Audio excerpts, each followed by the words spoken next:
जिंदगी दे जाड़ दी धुप या छां रुत नाल सिमावना होया। वाह वाह। जिंदगी दे जाड़ दी धुप या छां रुत नाल सिमावना होया। ओते अमर ते फुल फल लगना होया पवे पाक ता खावना जिन्ना आवना है लाजिम आवना है जिन्ना जावना है जावना होया।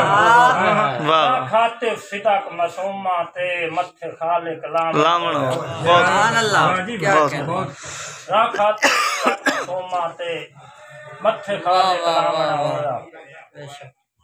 निर्वार प्यार च होंदे रांदेन हुणे ला ना छाण दा वल से। आहा वाह वाह वाह वाह वाह वाह वाह वाह। हुणे ला क्या काफिया हुणे ला निर्वार प्यार च होंदे रांदेन वाह हुणे ला ना छाण दा वल से। मर गया ता सूकड़े मुक वेंदे दुख जींदे साण दा वल से। कर चन परवाज बुलंदियां ते उत्तू हेठा लान दा वल से। नित सजन नहीं आते फनाल होंदे कदी कलियां रान दा वल से। एक शेर जेड़ा ना चूरी आलो सुनाया। सरार खान की फरमाइश हो गई कि मन्नी बैठा खसूसन शिराद अकरम दी नजर जी। Well done.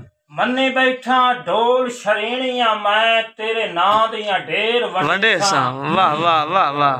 अणगेण पता से थे दे विच गरु चार चुफेर वंडे सा। इस ईद ते मिलन जे आ गयो तां कई शक्कर दे शेर वंडे सा। मैं आतिफ खान पंजीरी दे बुक्का नाल चंगेर वंडे सा। वाह वाह वाह वाह बहुत क्या कहने।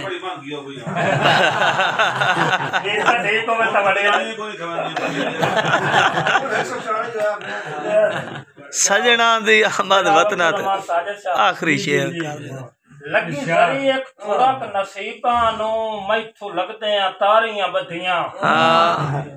लगी जरी एक थोड़क नसीबा नू मैथू लगदे आ तारियां बधियां। गल्ला कुंज के दसना मैं सगियों विच दिल दे रह गईयां अधियां। आपू सेड़ के छाणिया जग सारा नहीं संगतां खड़ियां लधियां। बंदा कुछ नहीं आतिफ कर सकदा उत्तू जे ना होवन वधियां। आखिरी शेर जी सफदर भाई मैथू वध के होर जमाने ते कोई प्यारा जाता ना कर। वाह बोलो वाह। होर जमाने ते कोई प्यारा जाता ना कर। मेरे जींदिया खुद नु कई वेले दुखियारा जाता ना कर। वाह वाह। भाईजान तेरी कुर्बत माला माल चकीता है बेचारा जाता ना कर। मैनू आतिफ खान मुहब्बतां विच दुप्पे रारा जाता ना कर। वाह बहुत।